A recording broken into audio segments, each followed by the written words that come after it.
Elias, very good. Okay. So let's continue. So we start looking at EasyBuild. Let's take a look at the features it has.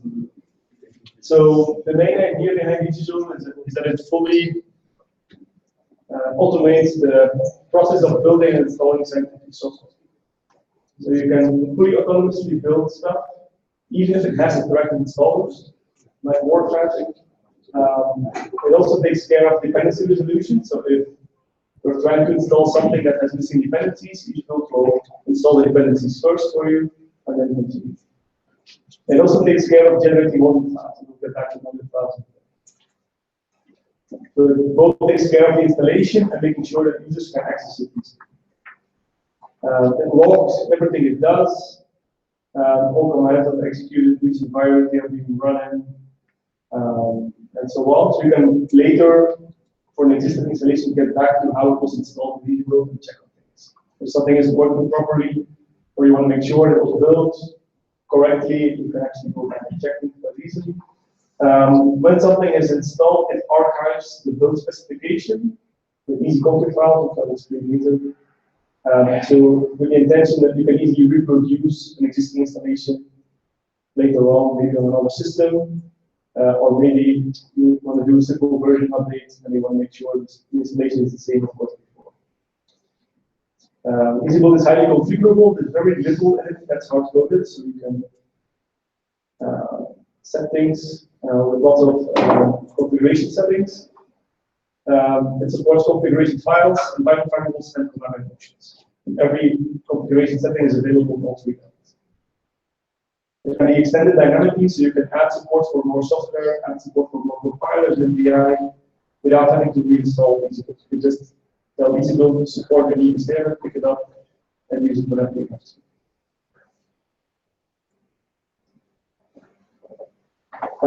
It also supports custom naming schemes for modules. So you can name your modules any way you like. It does something by default, of course. You get full control over how you can name. You can also do hierarchical modules, and I'll explain that later on. You can see what EasyBuild will do, how it will install a particular software package without it actually doing the installation. You can do driver installation in a matter of seconds and just check what it's going to do, to make sure it will do things the way you expect it. We do lots of testing. There's a big test suite included in the EasyBuild core. We also do regression testing, so every time we have a new release, we try to make sure that all installations that worked before still work in the new release.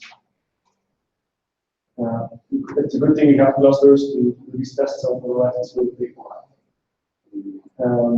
As I already mentioned, the development is very active and have frequent stable releases every couple of weeks. Typically, we have a new release.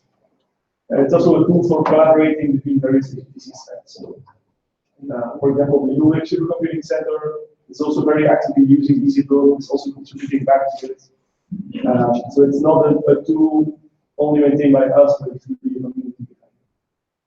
And the community is worldwide. We have people in the US, Europe, even Asia, Australia, using and contributing that to.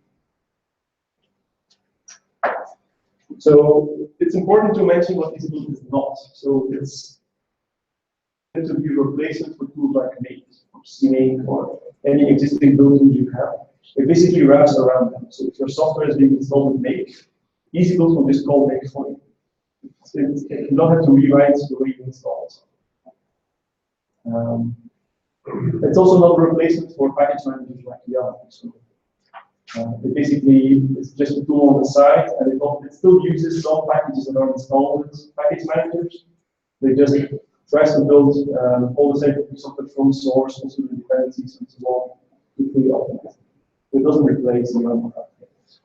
It's also not a magic solution. So even though it automates a lot of things, it makes things a lot easier. It doesn't mean that everything is always going to work out of the box. You still run into compiler errors. It doesn't solve that for you. Should be Facebook. Well, but it does help a lot in the sense that if somebody figured out once what the problem was and fixed it easily, then other people use that solution as well without even knowing it. There's lots of tricks and details in EasyBuild that even I forgot about, but things just work. And if they don't work, they can be fixed by somebody and everybody benefits. EasyBuild is or can be or already is a uniform interface to install software. So no matter what the software is using, whether it's using CNA, whether it's a Python package, whether it's something very complex like Word to install, when you're talking to EasyBuild, you are always doing the same thing. You're telling EasyBuild, install this software, this version, this compiler and API, these libraries, this version of dependencies can go. So it's always the same workflow, no matter what the software is using. Which is, of course, a big part of why it's a lot easier to install software. Because it automates this whole workflow, it's a huge time saver as well. I mean, Alexander was just telling me over the coffee break that in Unity, for example, they can easily update 75 packages in a single day, building everything from source, just because EasyBuild takes care of all the automation, all the fiddly stuff, doing things in the right order, checking on things or everything's in place, generating models and so on. So it takes away a lot of the boring and repetitive tasks. Because it does things always in the same way, it also gives the users a very consistent software stack. Everything's installed in the same. So it makes it easier for users to find things or to make sense of how things are installed. It's not because George installs something today and then Andreas installs something tomorrow that users have to know who installed it and have to use things differently. No. If you make sure everything is very consistent. It's an expert system for software installation because we have lots of collaborations, people figuring out problems or figuring out suboptimal things in EasyBuild to include these now. So fix it themselves. It gets contributed back in EasyBuild and basically everybody benefits. So there's lots of things in there that may be important to get good performance or to get good installation that you may not know about.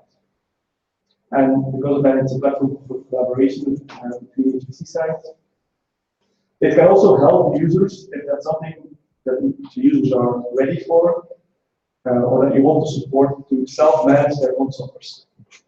So because EasyBuild doesn't need admin privileges, you can basically install software anywhere. You can just tell EasyBuild, please install there in your home directory or in another file system and file system. Users can install software easily themselves. Maybe you don't want to recommend it to, because then, of course, they are in charge of maintaining that software stack. But in some cases, it makes sense. If they're doing modifications to existing software and they want to have that build of that software themselves, they can quite easily do it in EasyBuild without having to get to know the details of how to make and how to use the compilers, how to link to these and these libraries that are being recommended. They can also only install the stuff that they are customizing and just use everything else that is centrally installed. So installations can be spread across multiple places. So in terms of supported software, so for most of the coming slides, there will be a link included with more details. So on this page, you can get a full list of all the supported software. I'm not going to mention all of that. It will take a little bit too much time. But there's well over 1,000 software tools and applications for you. A big part of these are scientific software, also all dependencies and tools required to build and use these are included as well. So some of the big applications that are included are and that take a lot of time to install by hand, or OpenFOAM, WRF, CPPK, so some of the big applications. In addition to these over 1,000, it also includes support for installing hundreds of R-based Python packages and so on. And typically, or one way to install them is to, for example, for Python, you can install, I think, 30 or 40 Python packages are installed as a part of the Python installation itself. So when users load the Python module and start using Python, stuff like NumPy, SciPy is just there. You don't really care where it is. So you don't have to load additional modules to get all that. If you want to, you can also install this maybe for version updates. The toolchain support, I'll get back to toolchains later. It's basically compilers, API, and RAS layback libraries. It's getting very diverse as well. So of course, GCC and Intel are there. You can also use Clang as a toolchain compiler. PGM is there. There's not a whole lot of software that's being tested with PGM, but at least the basic support is there. You can try to build something with PGM. So IBM Excel is there, the basic support, but there's one side in Texas really using this, but it's not really included in the central easy-build repository yet. And you can also use the Gray compilers. API or the classic API is supported. For BLAS layback, we have Intel and KL and OpenBLAS are at least according to me the go-to libraries nowadays. But also others like Atlas, XML, so the AMD library for the Gray side. A little bit of terminology, you'll hear some of these terms, and we already have heard them as bars. So what we explain this. So the easy-build framework, what we call the framework, is really the core and the heart of easy-build. So that's where all the logic is. Where all the functionality is that you need to install software or scientific software. So it includes things like the function to compact articles, the function to apply patch files, run shell commands and check the exit code, collecting output. It also has the logic of how installation procedure looks like. So you start by getting the sources, unpacking the sources, going into the build directory, run, configure, build, install, maybe test and install additional Python packages and so on. So all that general logic is included in the easy-build framework. It's basically a collection of Python modules and packages which are organized in some. Typically, you don't really need to know really much about this. Easy block, so we call it easy block, it's basically a Python module. You can see it as a Python script, which is used as a kind of plugin to the easy-build framework. So this Python module basically implements one particular build and install procedure. This may be a very generic procedure like configure make install, which you can use for a lot of things. Or it may be very specific, for example, for a Word, you have a dedicated easy block to install. Just install Word to talk to this interactive configure script. You need to run the custom compile script they have. That's it. An easy config file and then a build specification. I'll show these config files detail a little bit later. So this basically tells easy-build which software package you want to install, which version, which toolchain you want to use, which dependencies, and which versions of dependencies are being used. Toolchain or compiler toolchain, that I already mentioned, it's basically a set of compilers, typically C, C++, and Fortran, with a bunch of libraries on top of it, typically API, BLAS data, and FTW support is included in the toolchain. And then extensions, so these are the Python packages that it's installed. In addition, R libraries, all of these things, we refer to them as extensions in general. So they are not standalone packages, they typically are a plugin or a library or something else. So to get a short or a quick idea of how big easy-build is, some numbers. So there's about in the easy-build framework and easy blocks, together with the library that supports option parsing grouping, there's about 50,000 lines of Python, which is not a whole lot, but it's big enough that you have to be careful to organize them well.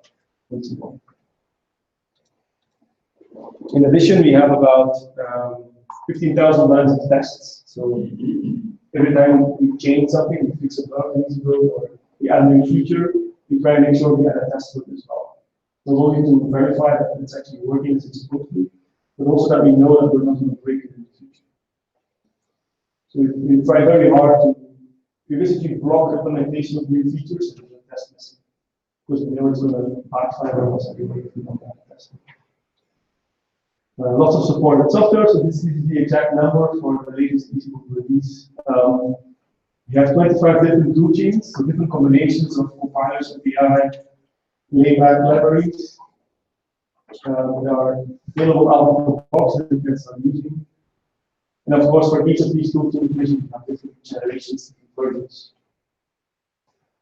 The easy blocks that are included, so the largest part of them are software specific. So, for example, Word, it's a software specific easy block. We have 30 generic easy blocks for standard installation mechanisms like configure, click, install, see, click, install, and so on. And one thing to note here is that with these 210 easy blocks in total, we can support over 1,000 applications. So that means that for 181 of these, so basically, let's say 10–50%, we have a software-specific easy block. Everything else is supported with generic easy block. So there's a lot of code review going on. There's a lot of generic easy blocks that get used for lots of software applications. For example, the configure bake easy block is used by 400 or 500 of these applications. So these are the easy ones, of course, but they are out of the box.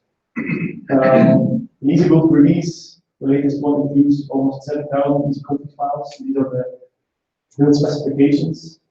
These tell EasyBuild install the software discovery, this coaching, these dependencies, and each one of these are tested. So basically, this combination of versions works. Then, of course, if you want to, you can use your own config on top of this. So that's a first look at EasyBuild. Now, one of the problems we ran into after using EasyBuild for a while is that we had lots of software installations.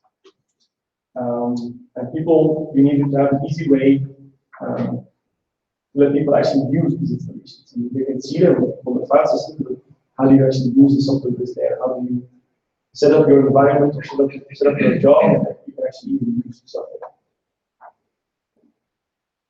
So some of the issues that are specific to how scientific software is installed is that, well, first of all, it's a wide range of scientific domains, so you can't just make everything available all the time. Some people will use Python 2, others will use Python 3, so there's no default version for any tool that really works for the whole cluster. So you need to be able to let users pick something.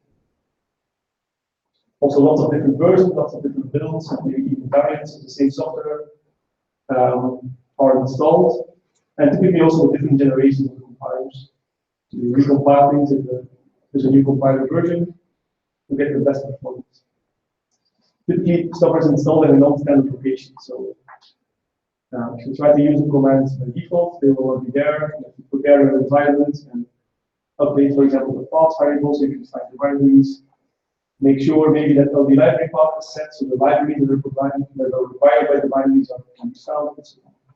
So this environment changes that you need to do, you don't really want to expose this to users because it's too complex for them. Especially if they're not familiar with Linux, they don't have no idea what you're talking about, what environment variables are, or what even libraries are.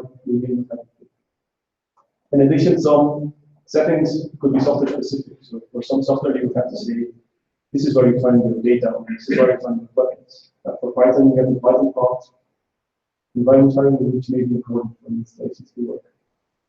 So this is a key issue of HPC clusters. It's not new, it's been there since forever.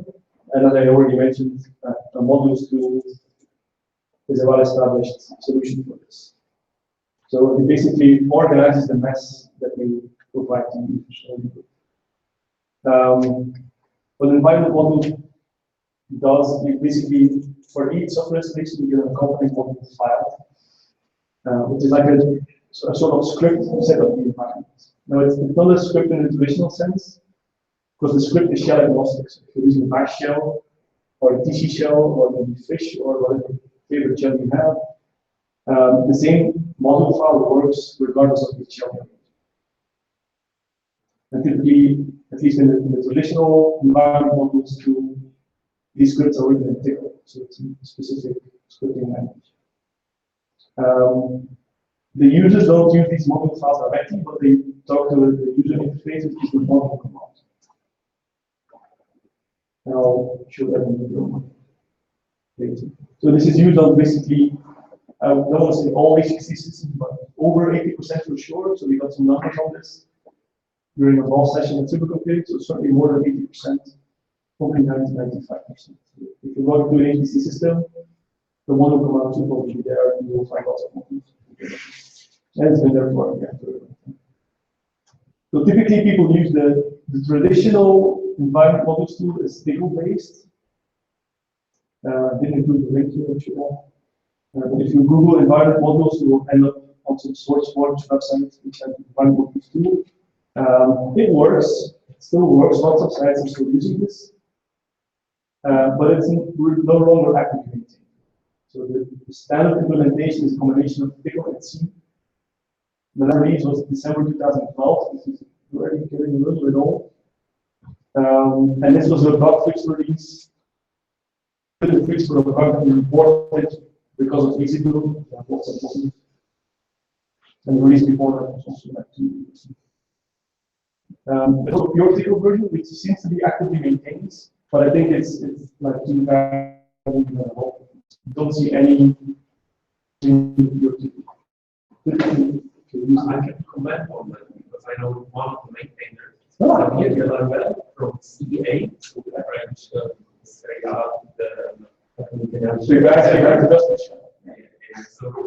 they are maintaining it and using it in CA. And we are discussing whether to use it also in France in cooperation with these 6. Okay, let me convince you not to do it. Okay. I will give an email and talk to them about this almost recently, and he still wants to do it. So, but I can. Well, sure, you're from Canada and he's from Paris. It's not so far. It will be interesting to talk to you. And especially if he has arguments for their implementation compared to Elmont, I'm very interested. Okay. So yeah, it's being actively maintained, and at least some sites are using it, which is good. But in my view, as far as I know, it lacks in features compared to Elmont. So just so people know, the models a little bit better. So I hope most of you already know, but so the user interface works like this, so people can check which models are available, which models are available. So this is how they know which software is available. If they want to start using a particular installation, they load the corresponding model, which prepares the environment that they are looking for using that software. They can check which model they have loaded to the model list. They can, this is a cool feature, they can reverse the changes in the environment. So if they change their minds, they can unload the module. They basically undoes the changes to the environment. Maybe because you loaded Python 2 and you made a mistake, you only use Python 3, so you can unload Python 2 and load Python 3 instead. What's a switch? Sorry? Switch is this, yeah, you can swap as well. I didn't mention it here. The same. The switch is basically unload followed by a load. You should have included that. And you can wipe your loaded modules to start over from scratch. It's a very intuitive way for users to change their environment. Even for people like bioinformaticians who are maybe not very IT-minded, you can quite easily explain to them just load the software and start. So as an example, for example, here I'm checking which GCC version or binary is active. So here I'm getting OS 1. It's probably outdated. I want to use one of the later versions and check which models are available for GCC. Let's see, there's a whole bunch of versions, and I'm picking the latest one, GCC 5.3. And if I then load the module and check again, I'm suddenly getting a different GCC version. So the old Pickle-based version is, in my view, outdated. Maybe not the Pickle pure one, but let's see if it matches up in features. So the Elmont is a modern environment model. It was created a couple of years ago, 5-6 years ago, I guess. It's very, very active. So the guy maintaining it, the same guys behind the Exalt. It's very responsive to requests from the community, to questions and bug fixes and so on. So he probably does a new release multiple times a week. I would guess this is already updated. All the development is done on GitHub. It's implemented in Lua. Now, if you don't know the Lua language, it's basically there on most Linux systems because it's used by Yum, for example. RPM uses Lua, the Lua scripting language as well. So it's probably already there. LMOD is intended to be a proper replacement for the traditional tickle-based environment models too, which are run called TMOD, equivalent to LMOD, Lua. So it may be that you're using the model command already with LMOD without the model. So it's the same interface. Actively maintained, frequent updates, very helpful community, lots of activity there. So this is slowly taking over the HPC world. It's going slowly, but people are starting to realize that the old tickle-based one is doing nothing. So some of the highlights, same module interface. So for users who are surprised, the module files can still be written in Tickle, so you don't have to change the module files to start using LMOD. You switch to using LMOD. I think should work depending on how complex the logic is in your module file. For regular file, it works quite well. You can also use Lua as a language to write the module files, which is nicer than Tickle. And you can mix module files with both. So you can have some of them installed in Tickle, some of them are written in Tickle, some of them written in Lua, and other doesn't really care, just combines things nicely. The big selling point of LMOD is that it caches module files. So one of the issues with the TMOD implementation is if you have lots of modules, things can become very slow. So user interface for checking available modules, even for loading modules, can be quite slow because it's accessing all these tiny files in the file system, typically on the shared file system, which is what I do. This is fixed by LMOD by having a module cache. So basically, you can tell LMOD to build a cache file, which is a single file that includes all the information about all the different modules. And LMOD then queries the cache rather than talking to the module files directly, at least for some actions in the module interface. If your module avail, you check the cache. If your module load, you actually still go to the actual module file because it may be an update here in the part of the cache. You can configure LMOD to use the cache for those or not. It makes a huge difference in response time, especially if you're using EasyBuild and have thousands of modules. If you don't have LMOD, things are going to be slow and users are going to complain. The small downside of this is if you have a cache, it has to be up to date. So you need to have something that probably like a cron job that updates the cache. How often do you update the cache? It depends how often you install software. If you only install software once a day is probably enough. If you use EasyBuild and you install 75 installations throughout the day, then maybe once a day is enough. Then maybe you should be doing the cron job, maybe you should be doing oxygen still. You can configure the manually as well. There is a cache except from the user. Yes, so there's a lot for the system cache, the central cache, and the best way to configure things, and I'll get back to that, is to have the system cache always active and configure LMOD in such a way that it never generates a user.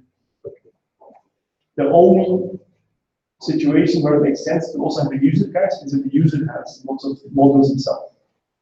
Because the system cache can never do all those things.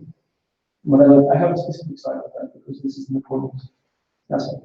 So in Kenneth, for example, we have a cron job that updates the cache every hour, even if there are no new installations, we just make sure the cache is up to date. And we can trigger the cache updates manually as well. If we have installed something and we don't want to waste 1 hour for the user, we can trigger it manually. It's a matter of a couple of minutes to update the cache. Together with the standard module interface, it also has a shorthand ML commands, because the module command is easy to understand, as you can see here. So ML is short for module list. It doesn't have an argument. If it has an argument, it's short for module load. So that's the genius about ML. It's both module list and module load, depending on how you use it. And all the other subcommands like avail, you can just pass an argument to ML. So ML AE is module avail. Once you get used to ML, there's no going back to it. We'll keep this type.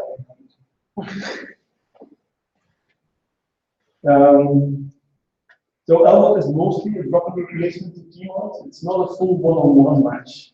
So there are some things that you should be a little aware about that Elmo does differently and usually does better.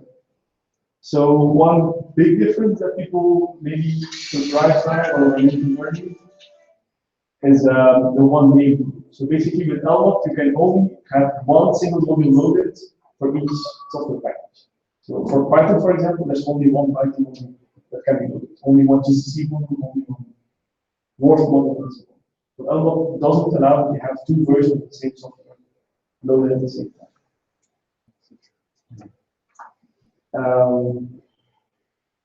Out of the box, it does this by, so say you have modules,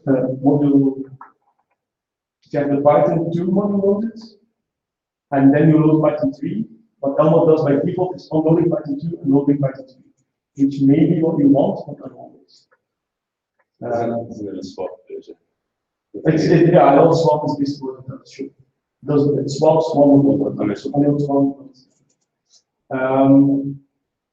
the one label, you can also enforce it in TMOD. You have to do it yourself by adding content statements in module. So you have to say Python 2 content to Python 3. You have to do this in every module file, so it gets a bit annoying. If you forget it once, then you can't have two things to it. You can configure Elmo rather than doing this swapping to unload by default to actually print errors instead. For the user, hey, you already have Python loaded, so you can unload or swap instead. It's getting the order of software versions correct, so it doesn't sort versions alphabetically, but according to what software versions mean. So version 5.10 is newer than 5.6, which is not what people consider. It has proper support for hardware modules, and I'll get back to that in detail, what that means. So basically, Elmo was created to use hardware performance because Stewart doesn't have the support.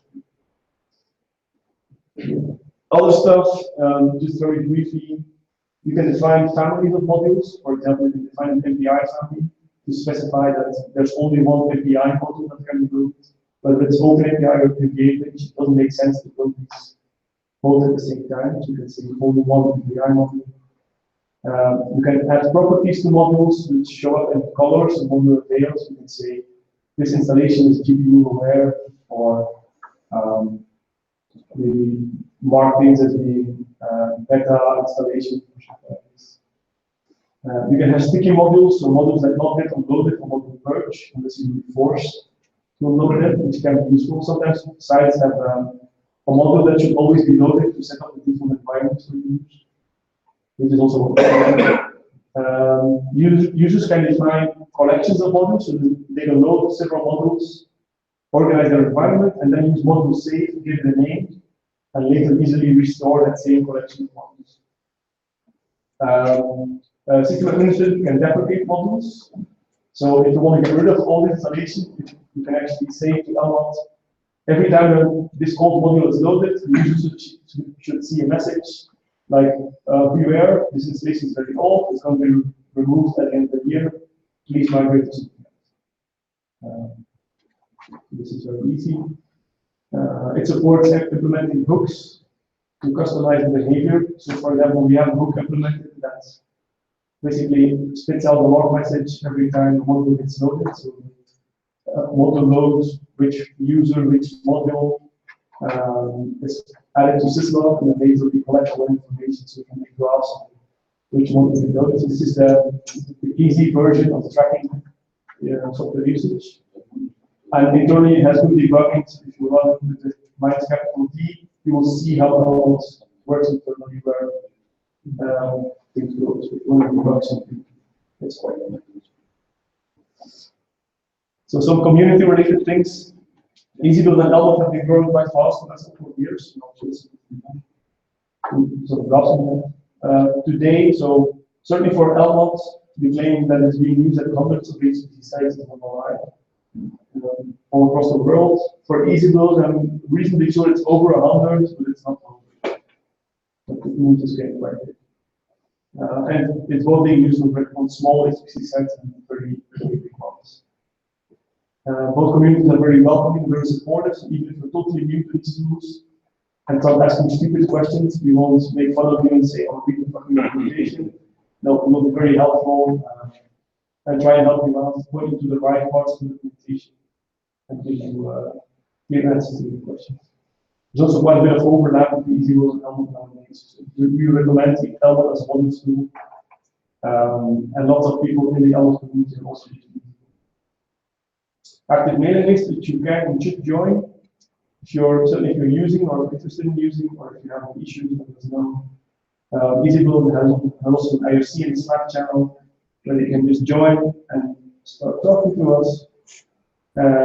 So people using EasyBuild and Elmo are not only using it, but also contributing back, so reporting bugs, and even requesting or implementing features, contributing back changes. So some numbers, so this is the EasyBuild mailing list, growth over time. It's basically growing quite fast. And this part, we're probably going to have more than 55, 60 new subscribers this year. So close to 200 subscribers, of course, sometimes multiple people from the same site subscribe. EasyBuild messages, so last year we had over 1,000 messages on the mailing list. Certainly growing in terms of usage and what people are trying to do. Also in terms of code contributions, we're seeing quite a bit of growth. So there's three components to EasyBuild: the framework, so the core of EasyBuild, the EasyBlocks, so the Python scripts that implement how to install software, and then EasyConfig files to build specifications. The EasyConfig files are easiest to contribute back because you can easily come to a version and then say, just work for me. The framework and EasyBlocks require some Python mods, Python coding. You get fewer contributions there, but it's getting close to 50 for both framework and EasyBlocks. And well over 100 people have contributed to EasyBlocks. Okay, that was a high-level introduction to give an idea of what the tools do. Any questions so far? Before we go into a little bit more practical stuff, yes. The EasyBuild, does it also know how to create packages? Yes, I'll get it. Oh, sure. Yes, it can. You can create RPMs, for example, for software development. So it's mainly because you compare it before to creating a package or creating an RPM, but it's actually a build system. Yes. So the main intention of EasyBuild is to build and install software. To create packages, we actually call output number 2 of FPM, which is FPM Package Manager. And you can just tell EasyBuild to please create a package as well, and EasyBuild just calls out FPM. So it's like an environment around the build system to make it easier to use. Yes. That's what. Yes. I'll show you some of that. We'll get a better idea. Any other questions? Okay. So let's first look at EasyBuild, how to install and configure it. So the requirements you need are not that crazy, especially not with HPC systems. Basically, a Linux x86 HPC system should work. Still work. There's a lot of testing done on Red Hat-based systems, but also people are using them at SUSE, and so on. It kind of works on macOS. All the Python code works on macOS, but we don't really test extensively or have a lot of these config files that are tested on macOS. So it's not a target platform for EasyBuild, so we focus on HPC systems. You can also use it in Windows via the new crazy Windows subsystem for Linux, basically Ubuntu running in Windows. Shell. People have tested it in there, it seems to work quite well. There's some running under PDC. I have never tried it. I'm not sure. If you try that, so x86 is the main focus point because it's the most common HPC architecture. But people are also have ported it to ARM. So if someone used it to install GCC on the Raspberry Pi. Right then, okay, there you go. So So that works too. One of the guys in Europe, Marcus, is as a hobby, he's working in building art. But he has the, it's not a Raspberry Pi. No, he has another arm board. Yeah, he has a cluster. Yeah. So he's playing around with that. Seems to most people, like stuff like GCC and beyond, seems to work quite well. There's a site in Texas that uses it on Power Linux as well. But that's not really computed centrally yet. That got computed centrally yet, so we're trying to work on that. You need a Python version in the OS, Python 2, the Python 2.6 or something more recent is coming out. We don't support Python 3 yet. We don't see it as a problem yet because the standard Python and most Linux distributions is still Python 2. And in any case, if that changes, if the standard changes, then Python 2 is probably not going to disappear very soon. But at some point, we'll have to start working on it. And typically, you use your system compiler, usually GCC, to start installing the toolchain, which is usually the recent version of GCC. So you need the C++ compiler. And then, of course, a modules tool, because EasyBuild talks to the modules tool to see which dependencies are available. And of course, L1 is highly recommended, and it's the default one used by EasyBuild. To install EasyBuild, so EasyBuild is a Python tool, it's a Python package, nothing really special about it. But the installation of Python packages can be quite messy. There's like virtual ends, easy install, wheels nowadays, a whole bunch of stuff to install Python packages. So we kind of got sick of explaining people, yeah, if you use this, you have to take into account this and this. So we created a bootstrap script, which is basically installing EasyBuild with EasyBuild. So if you're on a system where EasyBuild is not available yet, you can just download the bootstrap script, tell it where to install EasyBuild, and in the end we'll get a module, the module views, to make sure the module is available. You can then close the EasyBuild module and you're good to go. Once you've done this first installation for later versions of EasyBuild, just install EasyBuild with EasyBuild. And of course, if you want to use or prefer to use Python installers like easy install or pip, maybe to install EasyBuild in the OS rather than as a module, there's nothing else. There shouldn't be a problem. There's also packaging efforts on the way to EasyBuild itself. So you can install EasyBuild as an RPM, for example. It's already there in OpenHPC. So you can find a spec file for EasyBuild in OpenHPC. And one of the Fedora packages is also working on. I don't think it's there. To update EasyBuild, there's a couple of ways. So first of all, the new releases are fully backwards compatible. So anything that worked before will still work now. Unless we do a new major version, so the next one will be EasyBuild 4, then it's going to be very clear what changed how and what you need to take into account during some reviews. Usually it's quite small, but we don't plan any big breaking things pretty soon. To update EasyBuild, different ways, you can just be bootstrapped, you can be model. You can tell EasyBuild to install the latest EasyBuild version, so it knows how to download that and install it. Or you can build a specific version of EasyBuild using an EasyConfig file that you can use in EasyBuild.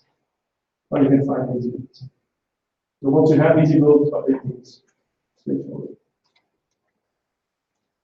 To configure EasyBuild, as I already mentioned, different ways. You can use configuration files with just key values or PD format, like this. Environment variables with EasyBuild underscore prefix and the variable name.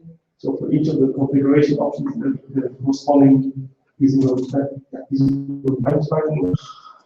And also command line. So for every command line parameter, there's corresponding environment variable, corresponding entity configuration file. And there's no exception. Of course, these three have hopefully very logic order that the command line overrules the environment and the environment overrules the configuration. So it's different levels of configuration. And like system level, user level, testing.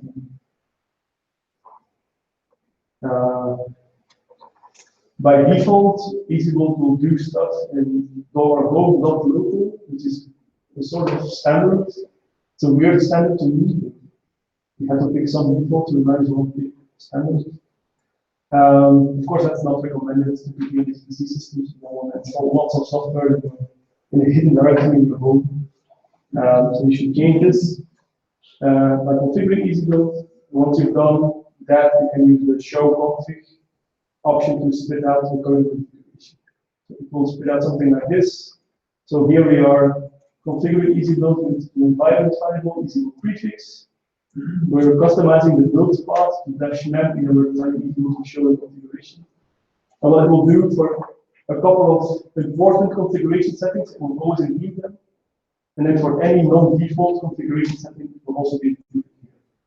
So for example, the prefix, and it marks it with E for environment variable, because that's how we're configuring it. The build path will be marked with a C for command line.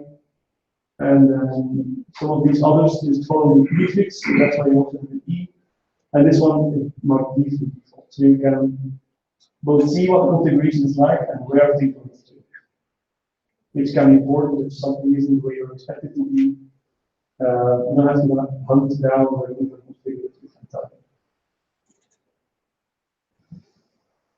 Then LMOD, so installing LMOD, it was already mentioned, it requires Lua. So Lua 5.1, 5.0 will not work, but that's very old. 5.1 or a newer version of Lua should work.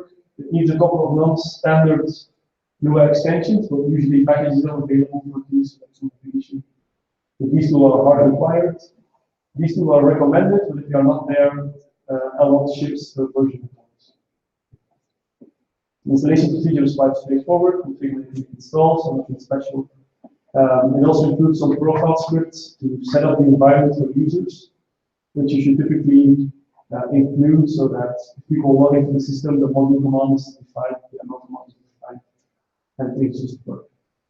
LMOD is typically installed system-wide through a package, like a Debian file, and you typically configure it specific to your site. So it has some default configuration, of course, but typically you customize it to your site. Our spec file, so the way we install LMOD is available in this repository if you want to take it. So to configure LMOD, you can customize it when building LMOD via options to the configure script. You can also tweak it at runtime, so no matter how it was configured by default or through these configure options, you can define environment variables to make it behave differently. And then two other aspects of the configuration are two other files, Lua files. So here the LMOD.rc file tells LMOD where the cache file is that you're using, and also which properties you can define in modules. And then the hooks that you implement, for example, to track which module you have loaded or any custom behavior that you want to change. By writing a small bit of Lua code, you can implement in the site package. Similar to EasyBuild, you can query the active configuration module message object, and LMOD will tell you how it was configured in the site. So some of the configuration options we use. So how we change the default. One thing, and this looks surprising maybe, is to redirect messages to standard outs. So informative messages should go to standard outs. So you can easily pipe them to another command, like counting or whatever. The default modules tool doesn't do that. All messages go to standard error, which is sometimes confusing for users. LMOD does standard error by default as well for compatibility with tmod, but directing informative message to standard out is just the way it should be. So that's how we configure it. We don't care about anything. This is how we disable LMOD to do the automatic swapping on the name clash. So if the Python is already loaded and other Python is loaded, rather than it swapping automatically between versions, it actually produces an error to tell users you can't load the same software again, you already have it active, so you want to unload the other one or swap with versions. So we like this better than doing the auto swapping because that may be problematic in some cases. We set short time to a very large value. We do this to avoid further users by the cache. This is Andreas' question. You can have different cache files, system cache files centrally, and each user can also have a user cache. The thing is, Elmot will, if it sees that it takes a long time to query the model files, it will start building a cache file automatically for the user and then save it in the home directories. Typically, at least we don't want this to happen very easily. So what we basically do is put a very high timeout for Elmot to wait, so how long it has to take to query the module files before it starts saving it to the user's cache. Because we know our system cache file is always going to be what it should be. This is maybe going a little bit too deep. We put module versions and collections, which is not by default. We also use the cache file for module loads. So those loads go faster, so not only go to the file system, but just take the modules from the cache to the cache system. So back to the spider cache, so this is a very important aspect of Unlock. Basically, you have to get this right to get a good user experience. If you don't get this right, then the model interface will be slow, like it is the theme of usually. If you want to have a model and null commands be responsive, you need to get this right. So a couple of details here. So the location, you have to specify it either by a configure object, via the Elmot.c file. So one of those, and then you can check how things are configured. And like for testing, you just do a module avail and it should show the models, which should probably less than a second if you get it, no matter how many models you have. To update the cache, there's a tool that's included in EasyBuild. It's a small script that basically saves the old cache, starts building a new cache, and then it makes sure that it's an atomic operation. So you can never have a cache that is not there or that's outdated. And again, yeah, avoid using the user spider cache in the short time. Okay. Any questions on this basic installation configuration? No? Okay. So let's take a look at how to use EasyBuild mainly. So the main EasyBuild command is called EB. We like to take it short. So the way you tell EasyBuild to install a particular software version, which toolchain to use is using an easyconfig file. So you can just on the command line you list one or more easyconfig file names like this, and then EasyBuild will go looking for this file in the EasyBuild installation or in a certain location you can specify in the configuration. You can give it multiple easyconfig file names. You can also give it a directory with easyconfig files in it, and it will just involve easyconfig files in sequence. To check what it's going to install, you can do -d. So for the dry run, it's going to give you a list of things that will be installed for this particular Python version of this toolchain. So this is the toolchain part. Intel 2078 is basically a collection of Intel compilers, API and NPL. The latest revision we have, and this is the Python version. Maybe I can give you a short demo on how what that spits out. See.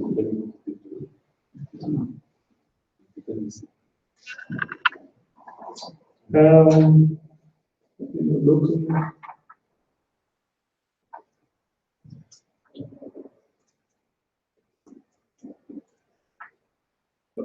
I should show you this. So I'm going to cover this in a bit, but you can search which easyconfig files EasyBuild has available for a particular version of Python, for example. Wait, there's a search. And this is very long and it prints the full path to the easyconfig files. If you use capital S, which is the short version of search, it will do it like this, give the location, and then give the subdirectory where things are in. So we can see Python itself. We have an easyconfig file here. Now we have a bunch of other packages that sit on top of this Python version. So let's take a look at the dry run output. So now we're firing EasyBuild. It's going to read the easyconfig file, parse what is in there. recursively, so it's going to check for each of the dependencies in the toolchain what is needed for that. And it's going to give us an overview. So in the end, we will end up with a Python module for this toolchain, and everything else above that is what you need to install Python. So some of these are already there, and others which are missing the X still need to be installed. Here you also see that the toolchain itself also will have an memory installed. So once the module is there, easily just load this. So that's the driver. If we're happy with this, or if it's what we expect it to be, we can run these load again with the robot option. So the robot basically tells it to do all the dependencies first, anything that's missing, install it first, and then install this action execution. The minus D here is to enable debugging. So you can chain options together like this for something. So for each installation, easy will go through this stepwise installation procedure. So all of the steps are listed here. So of course, at first it's going to read and parse these cookies out to figure out what to do. And then it's going to go through the installation procedure as you probably expect. So it will try to download the sources if you know where to find stuff. And if the upstream location works, that was more virtually not connected to the internet, it's easy to configure for you. If the source is already available locally, so easy to download from the location, you can also just put the sources there if it finds that it's happy. I'm going to try to download it. Once it has the sources, it can set up the build directory and the build environment. So it's going to pack the sources, maybe apply patch files that we have specified. It's going to load modules for both the toolchain and the dependencies of the software. So everything is available in the environment that will build and install it. It's also going to define the environment, so stuff like C flags and CC based on the toolchain that is used to try and make sure the right compilers use the right compiler options are being used to install. And then it's going to do the standard configure build, maybe test, the rate test, or something like this. Supported by the software. If that all works, you can install the software to the location that is specified in the input configuration. If there are any extensions listed, like additional Python packages, it will take care of it as well. So this is this step. And then once all that seems to have worked, so if all the commands work, there's no, if they all exit 0, if there were no errors detected, it will continue to do a sanity check. So this is an important part. It's a small part of an important part of EasyBuild. It will check whether the things that should be there are actually there. If you build Python, you expect to have a little Python there. You have a little Python.3 there, for example. It will check whether these files are there. Because if they are not, something is very wrong. For each of the commands that EasyBuild executes, it checks the exit codes, but that's not always right. Like for Word, for example, you can run make, it will exit 0, I'm done, and then the thing is there, you check the log, still compile. So sometimes the people that do the build procedures don't get things right there on the exit code of the line. The sanity check helps with catching all of this stuff. If the sanity check works, then it's going to generate a module file. So we're basically next to the software installation, you're going to have a module file, and then you can load the software and enjoy it. Each of these steps can be customized, so either you can specify parameters in the easy config file, for example, configure options, options for the make command, and so on, if you have to. And very often this is done in the easy log. For example, for Word, you fully specify how to run the configure commands in the easy log itself. If you run EB with doing an actual installation, it looks like this. First of all, it's going to create a log file. If something fails, you can just dive in there and figure out what's wrong locally. And then it starts reading the config file, parsing it, figures out which module it has to install. So for this, it queries which module naming scheme is active. So you may make this lowercase for and add something to the module name if you want to. It's up to you. And it will go through each of the steps. If it's happy with the sanity check, you can create a module. Make sure permissions are correct. Here it can do packaging, so it can generate an RPM for the installation that was performed, which will include the model file as well. After all that is done, it copies the log file to the installation directory, so you can find it later, and then the document is complete. Can you show an example of the practice installation in some directories that you want, not the default, not TMP? This is not TMP. Here it's installing to opt EasyBuild. So EasyBuild here was configured to install to opt EasyBuild. You can, if I want to install on the list. Sure, you can. The location that the software is installed to is on your control. You configure EasyBuild to install to something. So here, for example, you could do EB, the name of the EasyBuild file, then -- prefix /EB or /opt or whatever. It's a full, you have full control. And it not requires root to privilege. So the only thing you have to do, you have to write permissions to the location. That's all. So any user can install something. What about licenses software, for example, you need to compile it and so on? It can install it on compilers as well. Of course, you have to provide the license file to use it. It looks in, so for Intel specifically, it does a couple of things. It looks in license files in your home directory. And it also checks the Intel _license file environment file. If it sees that, it will pick it up and assume that's a correct license file of Intel. It will give it to the installer, start installing it. So that's also supported. If I can chip in here, we have a dedicated, in our case, you can do it as you want. In our case, we have a user that is dedicated for building software. We call it the build user. And all of these options that Kenneth mentioned, you can have as an environment where. So when you go into that user to build software, all the critics and all of those settings that you have, where you want to be building the software, where you want to be installing the software, and all of those things are in that user's environment. Actually, we take it a step further, but we could do that, right? And then you don't have to worry about setting that up in the command line and making a mistake on that. You can set up the default configuration like you want, and EasyBuild picks it up and installs it. So here, EasyBuild was configured to install to opt. And whoever is running this, of course, has right access to this location. The only one thing that we have to do the access outside for repositories of EasyBuild, because every resource has to be downloaded. Yeah, well, EasyBuild doesn't take care of that. It downloads just from the upstream sources.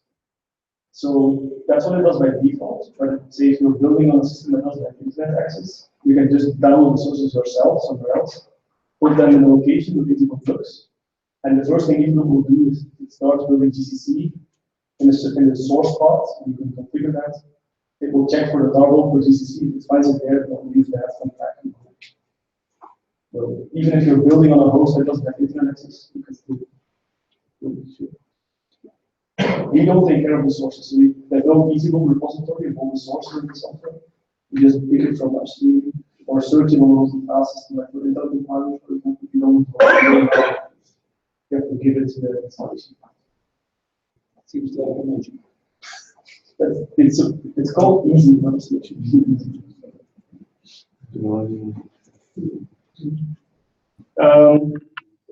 Let's take a closer look at easy config files. So these are the build specifications. You can basically view them as text files with key value definitions of the parameters. They're written in Python syntax. At least in the current version, we're trying to go to YAML syntax, but we're not fully there yet. So some parameters have to be specified. Which software, which version, which toolchain you want to use. We also enforce that you specify your home page and short description of the software, which then gets included in the model file that's generated. And then other parameters, which are strictly speaking not mandatory but are often used, are which EasyBuild should be using for the software, which sources are required, maybe also patch files, which build and runtime dependency should be there. Maybe options to configure build and install commands, you can specify these in easy config file as well. And then also for the sanity check, which files should be there once the installation is complete. So an example is config file here is for more, for example. This is basically a complete one. If you give this to EasyBuild, it will do this installation. Everything else it knows already. So here are a couple of things: the software version, the software metadata, so these are hard required. Also, which toolchain we're going to use. So in this case, the Intel toolchain is a particular version, which means a particular version of the compilers of KL and PI and so on. Which sources and patches. I trimmed this a little bit, but basically what's important is there. We tell EasyBuild this is the format of the source terminal, the name of the source terminal, so it will include the version, the software name, so Word, and here version nationwide is basically 3.8, because the currently the normal doesn't have the this is where EasyBuild can download the sources if it doesn't have it yet, and we also tell it to apply a patch file, which is basically a patch file for the bugs that are reported on the website and say change this to this. We create a patch file for that. And then EasyBuild should be using the EasyBuild dependency. So one important thing here, note that all these versions are fixed. So EasyBuild will use these specific versions of the dependencies, not something else. That's a key difference with another installation tool, which I'll briefly cover at the end. All versions are fixed. So if you give this EasyBuild file to somebody else, you will get the exact same installation, same dependency versions, same toolchain, same compilers, same board versions. For more specifically, we also have this custom parameter, dmpar. This is one of the variants that you can build on Word. It's basically a distributed build, so an API installation. This is one of the questions you have to answer in the configuration. What kind of build do you want? EasyBuild custom that it doesn't guess. And one detail here, we don't specify EasyBlock here, which basically tells EasyBuild there's no generic EasyBlock we're using, it's software specific. With no EasyBlock it's specified here, it knows I need an EasyBlock specific for Word and it goes to the. Any questions on this? Yes. EasyBuild by itself, it pre-compiled or have to compile on the system? It doesn't include any precompiled stuff. It builds and processes. For example, I have some LSS and some modes with different operation systems. So for every operation system, for example, on page 6 or 7, I have to compile EasyBuild in different way because yes, yeah, that's typically what we do. Strictly speaking, it's not 100% necessary because you could use the installations or let's say Red Hat 6 also on Red Hat 7. So typically, they have a different cluster, it also has different architecture, different processors. Like Intel has all of the assemblies. You really want to build your software for that architecture to get the best performance. Like Intel has all has ADX2 instructions, which are not there on sandwich. So if you use the installation for sandwich from Haswell, you will use it before. With EasyBuild, it's easy, you just push the button to it and you know you get it. Or you use this space on your side.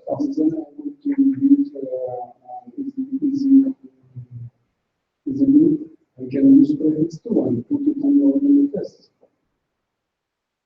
Sure, yeah, you can do it. But EasyBuild itself, you don't have to compile. It's using installations done with EasyBuild. For example, one day before leaving Israel, I compiled for my user Gromax. It takes for me last version of Gromax, it takes for me 4 hours compilation. What about EasyBuild? How EasyBuild includes support for Gromax. I don't know if the latest version is there. So it's not the recent version. I was installing software all the way here. Like in the airport, the support request. how much time? It was 2 minutes. I was checking the version of the software, updating this number, and the easy config file, and doing the installation. If you see the mail within 5 minutes, you can do this in 5 minutes. If the software is already supported, sometimes it's not supported. Yeah,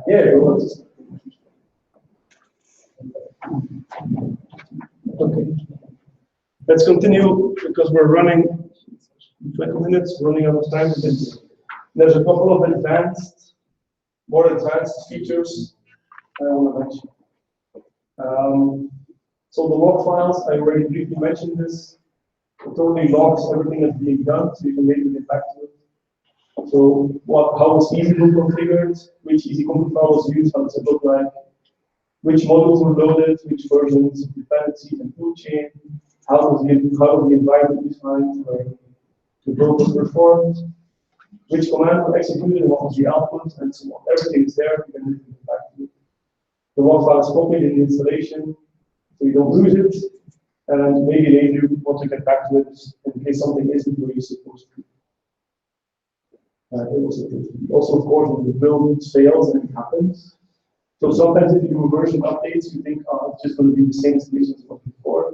So maybe they changed something. Then you have to go in and try to figure it out. This is how it looks like. It's all structured and timestamped. Some forwarded messages like I'm running a config set now. This is the command I'm running, and running it in this location. This is the output, exit code 0. If it's a non-zero exit code, this book will stop there and say something.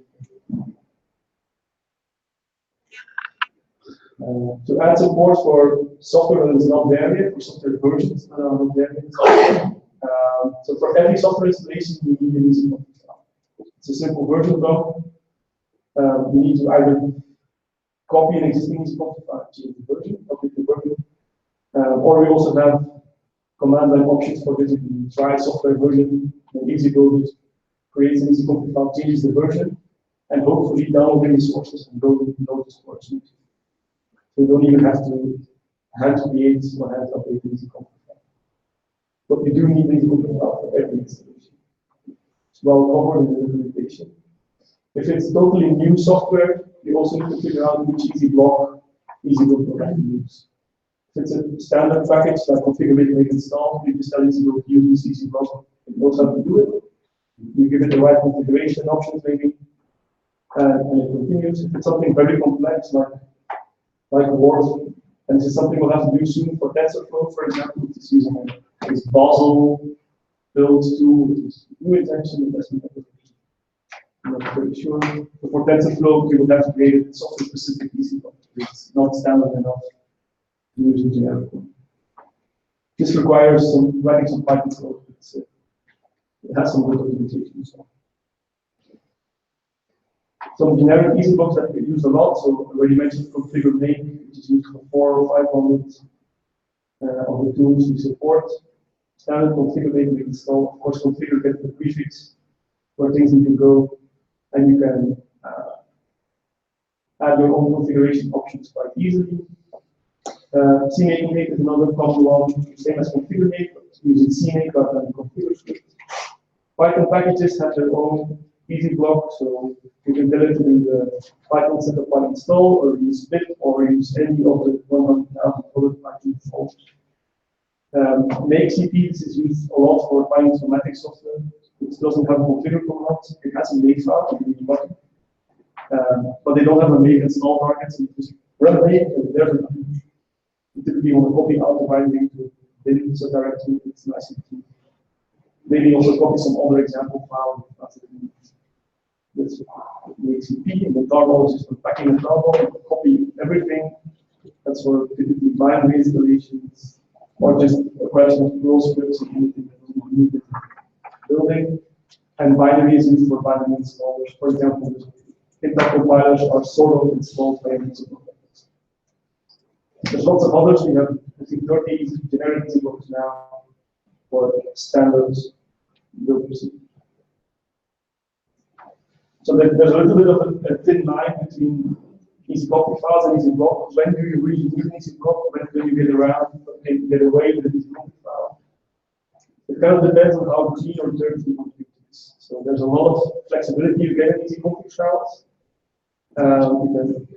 Configure options are something you can certainly specify in EasyCompute files.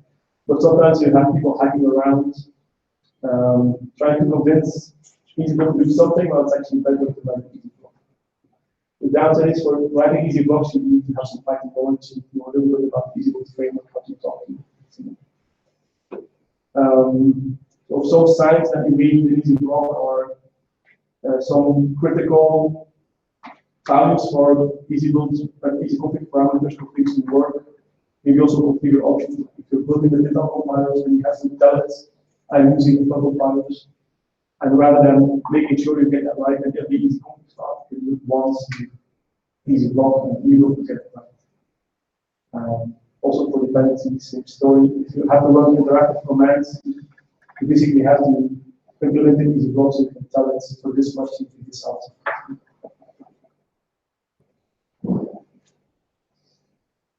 The common tool chains, so the concept of tool chains is not really clear. For people new to EasyBuild, it's sometimes hard to pick a tool chain what you start with. So we have these two tool chains that we recommend. The Intel tool chain, which is all Intel tools, compilers, API, and KL. We also have a FOSS tool chain, which is short for free and open source software. So it's basically the GCC based with open API, open class, so if you don't have the Intel compiler's license, you can certainly use the FOSS tool chain. You can download and take on the web to be able to install them. These are the two ones we recommend that are also most used in the EasyBuild community. So you have lots of config files using these two chains. You want to reuse the efforts, but done by other HPC sites and also help other HPC sites. These are the two chains.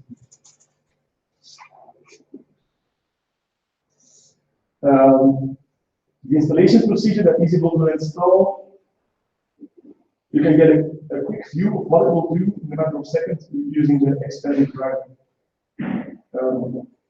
Basically, what it will do, it will show everything that it's planning to do without actually doing it. So it won't even unpack the sources for you. It will just unpack the sources and go into this directory, run this command, configure the area, make install. I'm going to expect that these files are there for the sanity check, and this is how the model will look. So it gives you a quick idea of how things will work. If it generally doesn't exist as EasyBuild stuff, No, it creates it.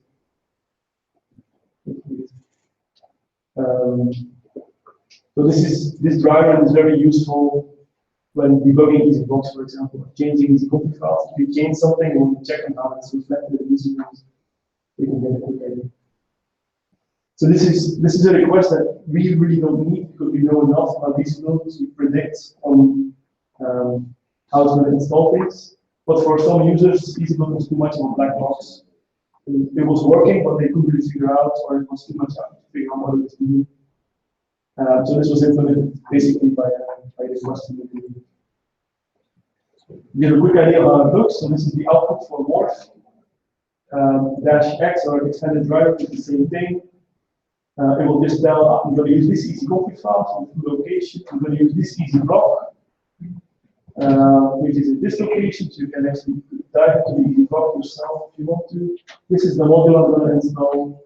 I'm going to use these potential download URLs. This is the download I will need, and if I download it, this is the location I will put it in. So if you are on a node that doesn't have internet access, you can put it there yourself. To continue, so skipping to the build step, it's telling you which command it's going to run in which location. And for the sanity check, it's going to expect that these files are there. If they are not there, it's going to display and stop. And then at the end, it also shows you if I end up generating the module, this is how it will look. It gives you really all the details, and this runs in seconds, no matter which software you specify. It's basically skipping all the actual work. So this is very good. To use a custom naming scheme, so EasyBuild uses a naming scheme out of the box, which is standard. I don't know if it's standard, but it's the name of the software slash the version, the toolchain, and maybe a version suffix. So this is for build variants like the VM-bar, Morph, VM-bar will be mentioned. It has a couple of other naming schemes that you can use, and you can implement your own naming scheme relatively easy. It's a small Python model to implement that says, for this easy config file, this is how the model makes it look. You can basically construct it yourself. If you're not happy with it before. So flat versus hierarchical naming scheme. So a flat naming scheme means that all the modules you install are available all the time for the users. This can be confusing because not all modules are compatible with each other. Something installed with GCC 4, you cannot really combine it with something installed with GCC 5, for example. Please have to be very careful. Also, in a flat naming scheme, the model names can be quite long. It's software version, toolchain, and the users don't really understand what toolchains are. So, in a hierarchical naming scheme, things are organized differently. You build like a tree of modules, and then you have to load one module to make more compatible modules of things. And typically, this is used in a core compiler organization. So this looks something like this. So this is a representation of the modules that the user sees. So the light gray ones are not visible to the user. If you module avail, they are not there. The blue ones are available. So in this case, the only models that the user sees initially are 2 versions of GCC. And nothing else seems to be there. There are other modules there. They don't show up in the ultimate module there, but especially with LMOD, you can search through the whole set of module files in the module spider. It's like a search option. So people can figure out what is there, but just use Spider. Now, how this works is when you pick a compiler, when you load one of these modules, suddenly other modules become available. So these 2 OpenAPI versions were built with this version of GCC. This should be blue. So blue for thing. Only this one is loaded at this point. So this opens up like another box of modules that users can suddenly use. And all of the models that are available at this point are compatible with each other, as long as they have the something. So this GCC can be combined with this version of OpenAPI on this one. Users don't have to be scared that they are loading incompatible modules at the same time. OpenAPI modules, now the colors are okay. These 2 are loaded, which opens up another box of compatibility. So things are organized in a different way, and note that the module names are nice and short. You don't have to tell in the model anymore which toolchain these were built with, because it's implied by the location.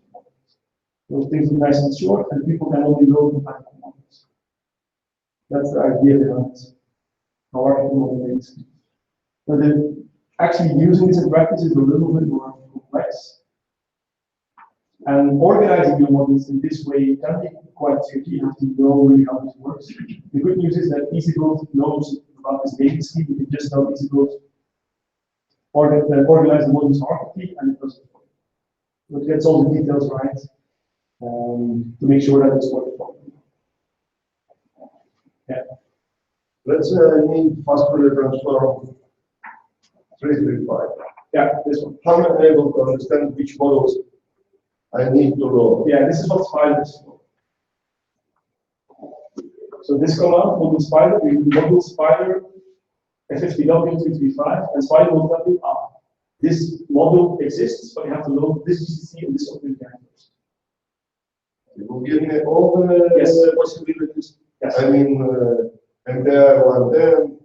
Yes, exactly. You have to load, it will tell you, you have to load this combination, GCC 5.3 with OpenAPI 2.1, or this with this, or this with this, or this with this. Because the module for this one is in 2 locations. So you basically get 4 modules. GCC 6. Yeah. Yeah, same. Yeah, so it's Spider 2 will tell you. So this is a different way of organizing things. Whether this is good for your user or not, it's not 100% clear because you're forcing users to load a compiler and an API. Okay, what the compiler is, you can also just load the default form. If they log into the system, they have GCC and an API loaded. All that we care about scientific applications. So there's a middle ground there somewhere, and if you study that's short on. You don't confuse users with these toolchains and these subjects. For more details on this, there's a paper that I'm going to mention at the end. rush a little bit for the last couple of slides. So one other thing EasyBuild includes is GitHub integration. We use this a lot for testing contributions. So the easy config files that are included in EasyBuild are just available straight away.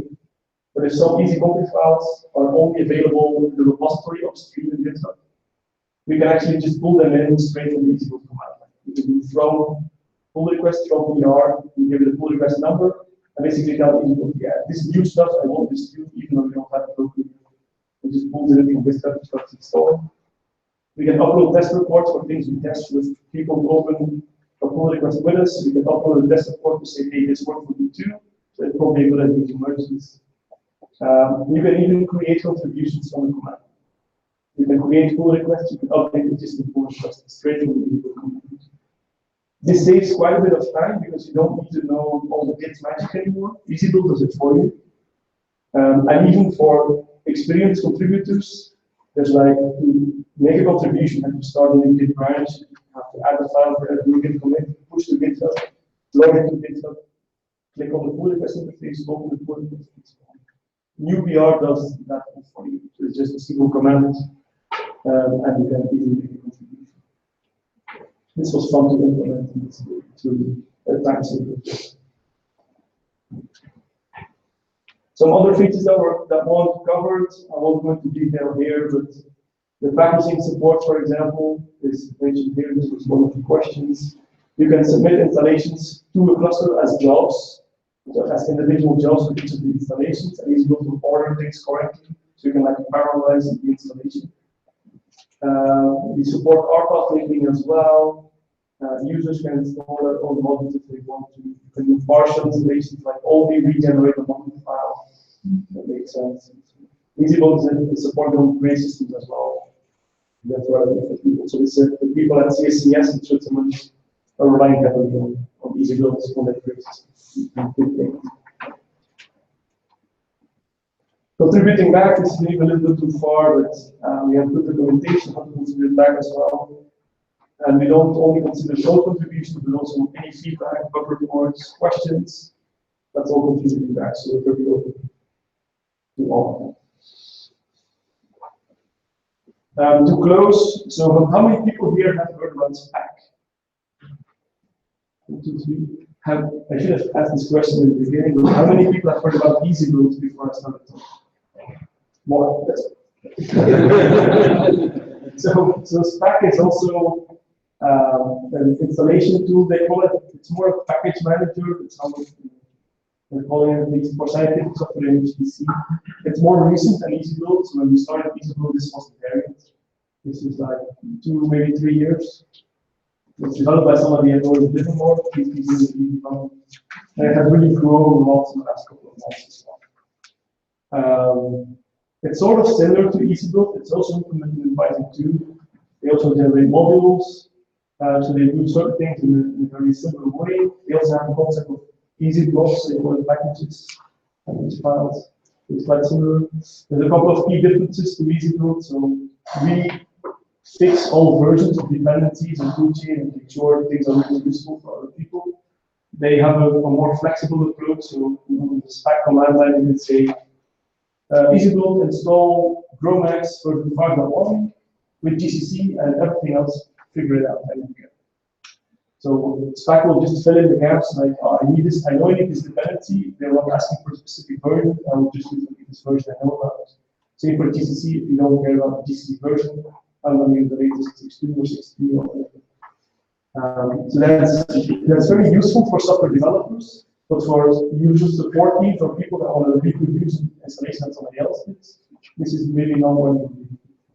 So according to me, and I think Dot agreed with me on that, is that the focus for SPAC is more on software developers. So people who develop large applications have to juggle with a lot of dependencies, have to test on different compilers, different API versions. For them, it's very useful. For user support teams that need to deliver lots of software to users, maybe EasyBuild is effective. But it's up to you. I've been trying to work with Dot to get a good side-by-side comparison of both tools online. About 10 years, but we're definitely talking about it. Same here, similar to exalted OGRT, we are not fighting with its back, we're talking with them all the time, we join each other's protocols. We go out for beers together. So it's good to have some competition and to get some of their ideas and see if we can use them all the way around. To round up, there's a couple of papers that you may want to read up on EasyBuild. Some are in combination with Almond as well. So the first one explains in detail about the module hierarchies, how that works, and how you can use EasyBuild and Almond to install software like this. The second one is with the people from CSCS, explain how important EasyBuild to create systems. And then the last one is also from the guys in UWIC, so from Marcus Day and Alexander's colleagues, that explain how they use EasyBuild on a large system. If you want to do Reka, let's go with this paper. This is a reason. Other than that, I'm done and happy to take any questions. Yes. Mail is the link of this presentation. Sure, but I think Stelos is going to upload it to the program location, so I'm happy to see it. Yes. Have you thought about more generic version definition, either for the tool chains or for the module itself? Because, for example, you know, let's say, okay, let's take some example, 2.749 would be having the same function as 2.7.8, but just it's something, or maybe that is something new, but still it's, you know, better with 2.7.8. You know, when you use the dependency, whatever the need to compile two versions, one with 2.7.0 and 2.7.9. So if you say, okay, if I have Python with 2.7.0, then I then 0.8 or 0.9 or 0.7, you know, that they are compatible. Because otherwise, you know, if you combine several, let's say, tools or tool chains, even tool chains and then libraries, you end up in a never-ending combination just to support one version of something, right? And this is, I think, the biggest consequence. That's the version fixing is it's both easy and it don't cause problems. Like you say, it's something that you still do things. That's the other thing. We thought about it, sure, but it's not an easy problem. I mean, just allowing EasyBuild to pick up 27.star and it figures out the star based on what's available. That's not too hard, but then you have to be very careful what you do. Because if you suddenly install a new Python version, then anything you install later on, suddenly you install a new Python version, you may not be what you want to do. It also makes it harder for sharing these files. Because for Python, it's probably okay. If you have 2.7 something, and then it's not fully true, because you may have a bug in 2.7.5 that prevents you from installing something, but it works fine with 2.7.9. So it has a couple of side effects that we thought about it, sure, we should put the house to manage. Yes, now my question is considering, yes, the time to actually do it is so this is more than the spec. They are very flexible, can do partial specification of what you actually need to build, and then spec things on it. So there it's support. For tool chains, we kind of already support that. So tool chains are also in levels. You can compile it only tool chain, compile it API, or compile it behind libraries. You can install something on different levels as well. I think we already support EasyBuild. It will look across the different levels, and if it's one of the levels, it's fine. But we're not playing with version sets. Considering it, sure, we need someone who has like probably a couple of weeks to figure out implementation and all the side effects. So it's not something we say, no, it's a bad idea. It's just the fixing is very easy. Implementing that is easy. And you look at the model is there. If you start becoming flexible, there's lots of things left and right. Any other questions? Yes, people are hungry. Don't hesitate if you see me throughout the week. If you have any more questions, if people want to get the slides, maybe Steve has already uploaded them. I can soon get them to you. Thanks a lot and have fun throughout the rest of the week.